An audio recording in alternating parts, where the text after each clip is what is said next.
Hey folks, I'm totally not named Dan, though you can call me that if you want. And with set 4 for the My Hero Academia card game, or UniVersus, just released, we have a little bit of a rules update. So I'm going to bring in my buddy Yuna the Sheep, and we'll go through it.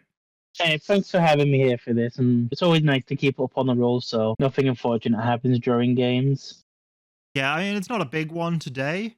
Today we've got 2 new segments, we've got additional costs, and we've got Echo. Yeah, Echo makes sense because they need to clarify it in the rules for people. Yeah, they need to actually explain how Echo works. I've seen a lot of rules questions about that so far, Yeah. and I'll go over that a little bit as well. Yeah, I've been confused a few times myself, so it might help me as well. Yeah, so we're going to start with additional costs, though. Additional costs are costs created by card effects. They must be paid when taking the described action.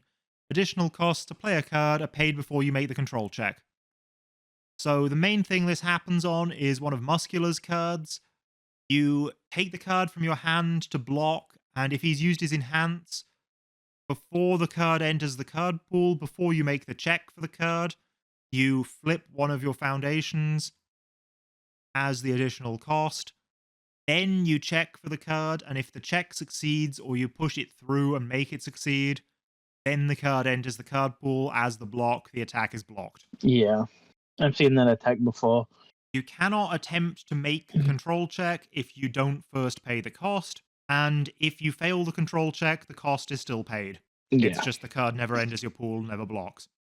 I've seen him thinking him a lot like actions. Yeah, a lot of actions, they don't have additional costs, but they have costs for their effects that you pay before you make the control check. So it's very similar. But I think this is the first time additional costs has really come up in UniVersus. If not, it's certainly the first time in My Hero. They're a much more common thing in things like Magic, and I strongly suspect that Yu-Gi-Oh! Has a bunch of them. Yeah, it does. Yeah, that's more your area of expertise, though, so I wanted to defer to you on that. Right, scrolling back up to the glossary, right, down to Echo. Echo is a keyword ability. Echo grants response, discard 1 momentum.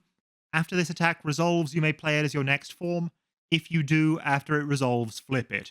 So this says basically as soon as your attack is done, so after blocks, after damage, after all of that, you can discard a momentum. If you discard a momentum, this creates a floating effect. So you continue to resolve after an attack resolves triggers.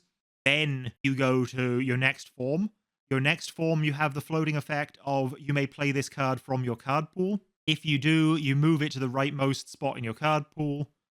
And then you treat it as though it wasn't in the card pool. You just look at the cards before it. And you make your progressive difficulty based on that. And you check for it. If you fail the check, it still discards from your card pool. If you succeed the check, it becomes your latest attack the exact same way as if you'd played it from your hand. And yeah, that's that. We then have an additional fired effect, though, that goes off later. That's the if you do after it resolves, flip it. So that flip being a fired effect, it goes off after it resolves, so your opponent can still respond to block. They can still respond to damage. But as soon as damage responses are done, you get the resolution responses. And this happens at the start of the resolution response window before either player can respond to resolution. So any response to resolution will not happen. It will be a face down card by that time. It won't count as a resolved attack. It's then clarified here the flip card does not count as an attack. Yep, that's what I just said. And it will not go to momentum. So while it only costs you 1 momentum in the moment, in the long term, it actually costs you 2. The advantage, of course, being that you just get to play 2 attacks with 1 card from hand. Which is real nice, especially if you're a low attack count in your deck. Even if that echoes, that's really each one is 2 attacks as long as you have momentum. Who it's actually most crazy in is Selkie, because the first one just does its thing. You play it as your first attack, no progressive. Or you play it after you've used his ability, no progressive.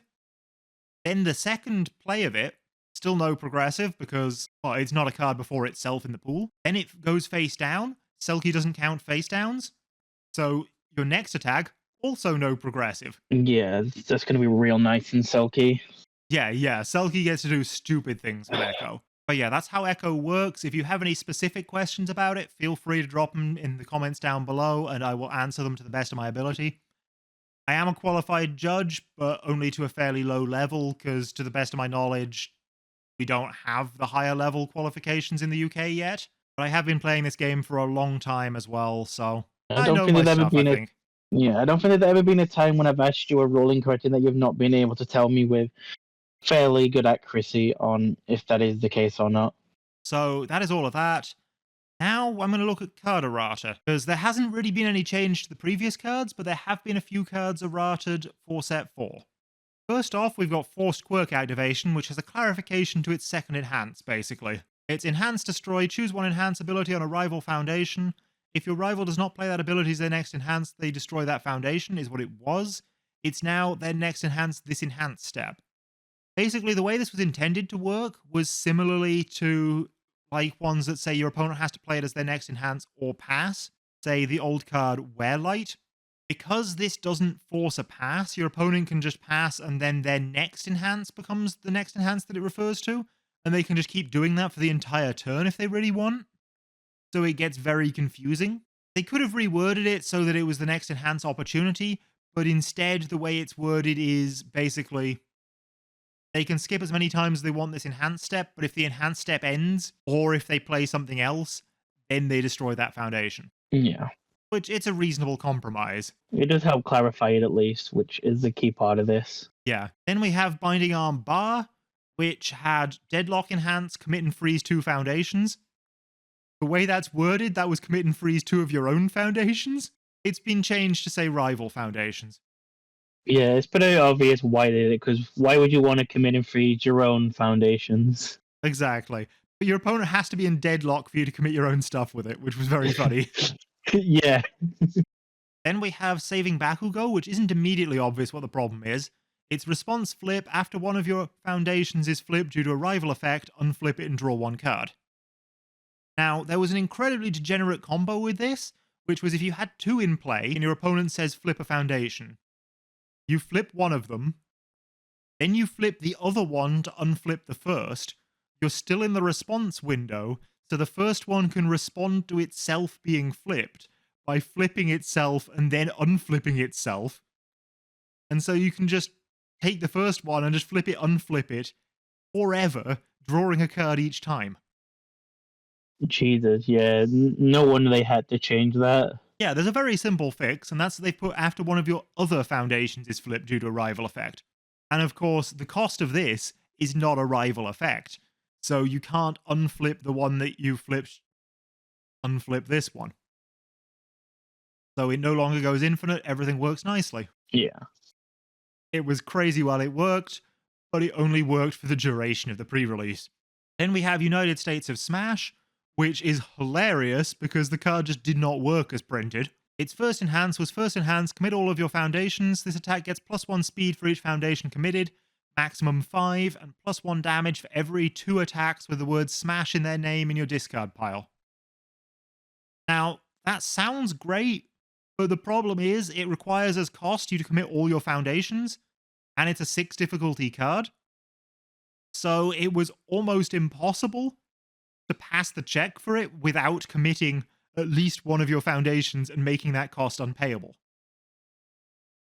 They have fixed this by changing it to the way it was clearly intended to work all along, and just saying, commit all of your ready foundations as cost instead. Yeah. It's a simple one. Thing that this happen, especially with card game text, it can often be confusing sometimes. Yeah, I mean, if it wasn't cost, it wouldn't be a problem, because you just do as much as you can. But the fact that it was cost meant you actually had to have all your foundations ready to commit the way it was previously worded. And I think they just clearly overlooked that.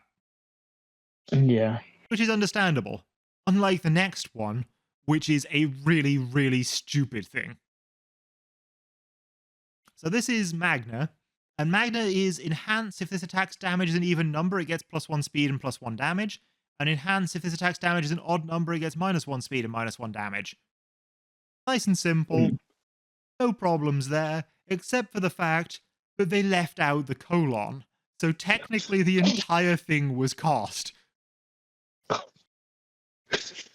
Yeah, that does change things a little. So the cost was to look at the attack and possibly give it plus speed and damage. Or minus speed and damage.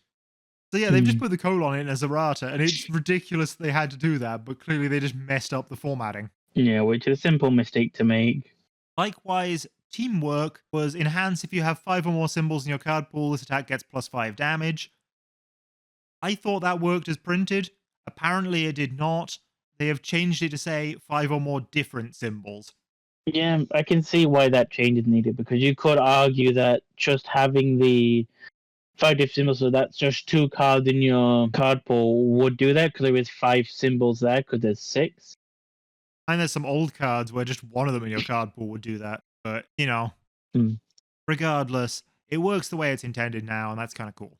Finally, we've got Mastermind revealed, which is only errated for online play, and it's just, it reveals now rather than looking at a player's momentum. The same way all the other webcam errata works. That makes sense. It's the only real way to do that.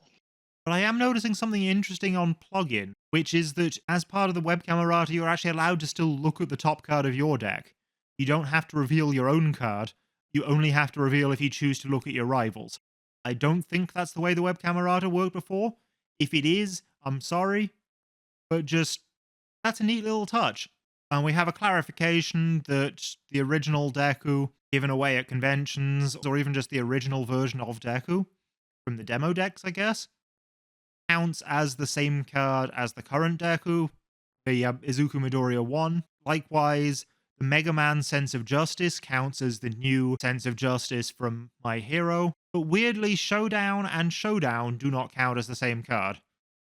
So outside of My Hero, in Standard or Retro or similar, you can in fact run 8 copies of it. That's interesting. It is indeed. But yeah, that's all for today. I'm done with these rules. See you next time, I guess. Bye. Bye.